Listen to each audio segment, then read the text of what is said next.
Hello, my name is Nicole Carson Bonilla and I'm a portrait photographer. I recently upgraded from Apple's 12 Pro Max to the new 13 Pro Max. In this video, I take you on an outdoor photo shoot with me in the beautiful desert to test out the camera on the new 13 Pro Max. Now, I also brought along my 12 Pro Max, which my husband is inheriting, as well as my son's new iPhone 13.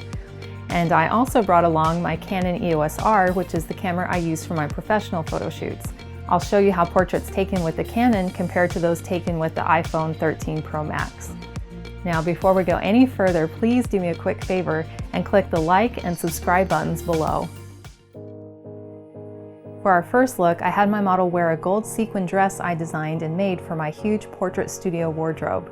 We went to a local park here in the Phoenix, Arizona desert because I wanted to contrast her elegant, sparkly dress with the rugged landscape. The first spot I selected had backlight, which means the sun was behind the trees and behind my model. This creates a really beautiful glow around her hair. In the iPhone 13 camera app, I selected the photo option and went right to it. The first decision I had to make was which zoom length to choose. The 0.5x, the 1x, and the 3x options were clearly marked and easy to select. Here is a comparison between all three portraits. Then I took a minute to explore the additional options on the screen in photo mode. In the upper left corner is the flash icon. You can tap to turn it on or off depending on your preference.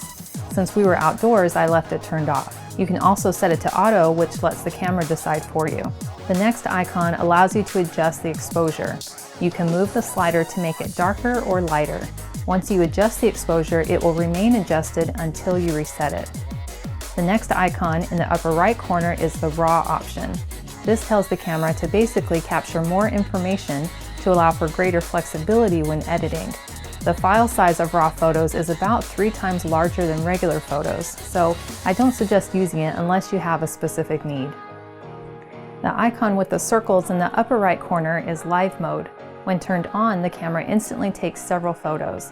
When sequenced together, they look like a mini movie. Tapping on the small yellow arrow in the top middle of the screen opens up a submenu below the zoom icons. The first icon is the flash setting, which we already discussed. And the second icon is the live mode, which was also in the upper right-hand corner. The next icon shows multiple rectangles which represent color adjustments made automatically to your photo when you shoot. You can choose between standard, rich contrast, vibrant, warm, and cool. These are adjustments being made to tone and warmth. I prefer to just shoot standard and then add color grading later. The next icon is crop size. You can easily choose between square, 4:3, or 16:9. I prefer to shoot with 4:3. In portrait mode, you have the same flash and exposure icons in the upper left corner. But in the upper right corner, you now have a small F inside a circle. This is similar to setting the f-stop on a camera. It lets you adjust the amount of blur around your subject. You can adjust it all the way down to 1.4 or up to 16. I prefer 2.8. In portrait mode, you have 2 options for zoom, including 1x, which is your wide camera, and 3x, which is your telephoto camera. You also have options for lighting effects. Since we are outdoors, the natural light setting will work great. For the next set of portraits, I positioned Eliza behind a cholla cactus and a saguaro cactus. The texture and detail in the spines of the cholla were perfect for testing out the camera's sensitivity and provided visual contrast to my glamorous model. Here is the comparison of portraits taken from the same spot with the 3 zoom options in photo mode. Now it's time to switch to shooting in portrait mode. The first shots were taken in 3x zoom. By simply tapping the yellow focus square on either Eliza or on the cactus, I was able to switch between having her or the cactus in focus. Here are the original photos and versions I edited using the Photos app. I made a separate video you can watch to learn my editing process. So what difference did it make photographing my model with the 1x wide lens or the 3x telephoto lens? I was wanting a 3/4 body shot and a closer headshot, and I did have enough room that I could back up away from my model. Shooting in 3x was more flattering to Eliza. There was less distortion and I got the maximum bokeh effect around her head. Photographing these same shots in 1x created some distortion to her face, making it look larger than her body. And the bokeh effect wasn't as apparent. Now let's throw my Canon EOS R into the mix. Here is a comparison of straight out of camera photos and iPhone photos edited in the Photos app, and Canon photos edited in Photoshop and Exposure X6 on my desktop.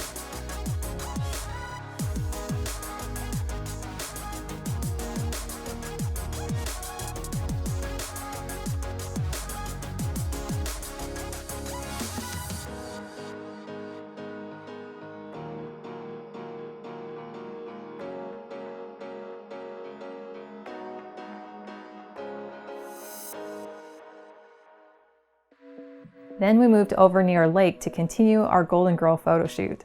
I positioned Eliza in front of some tall dark grass to set off her sparkly golden dress. The sun was to her left side, providing some beautiful rim light on her hair and body. Here are photos taken in camera mode in the 3 zoom lengths. There was a lot of light and color to process in these portraits. Compared to the photos taken with my Canon EOS R, you can see the iPhone did an admirable job of maintaining detail in the water while keeping Eliza bright. But there are a few hot orange spots in her skin that are a little strong. Here's a comparison of edited versions of these portraits taken with the 13 Pro Max and my Canon EOS R. Next, we walked to a different location at the park with lots of greenery and running water. I had Eliza change into this classy maroon floral dress to contrast the green landscape behind her. With such beautiful details, I took photos of her in both photo and portrait mode. The photo mode portraits have very little blur behind her, maintaining the details of the background. But the portrait mode looks really beautiful too, with the background blurred out. Just for fun, I tried out all the lighting effects in portrait mode. Here's how they all turned out.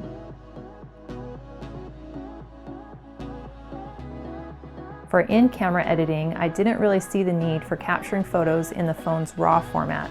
I didn't notice enough difference to warrant the larger file size. I uploaded some of the RAW and JPEG photos to my desktop computer and attempted to edit them the same way I do my RAW photos captured on my Canon EOS R. I definitely preferred editing the phone's RAW files over the phone's JPEGs on my desktop. They don't have as much detail as my Canon portraits, but would be a great backup to any future professional photo shoots. Once the sun had set, we went down by the edge of the lake to catch the perfectly diffused light. I love to capture the medium and darker tones in my photos in this light. Whether I was shooting in portrait or photo mode, I found the camera set the exposure a little too light for my taste. But that was easily remedied by lowering the exposure by a few points, either by clicking on the icon in the upper left corner or using the little toggle arrow and clicking on the exposure icon. Or I could just darken and deepen the colors when editing in post. Here are comparisons between the iPhone 12 Pro Max, 13 Pro Max, and the Canon EOS R.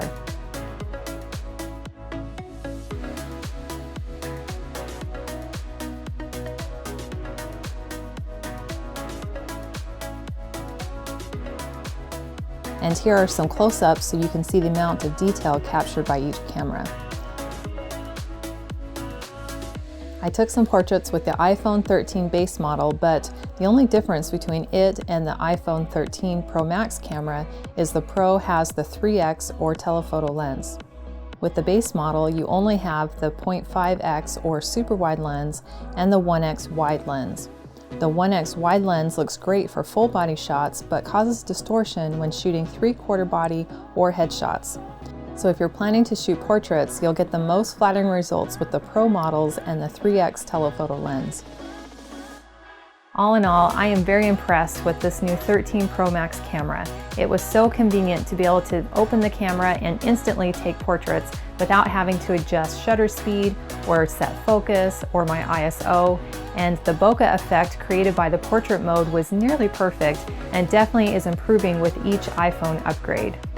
Now, I won't be replacing my Canon EOS R anytime soon for my professional photo shoots, but I will definitely have this with me as a backup. Thank you so much for watching my video. I hope this information was helpful to you as you consider your iPhone purchase. And before leaving, please do me a quick favor and click the like and subscribe buttons below.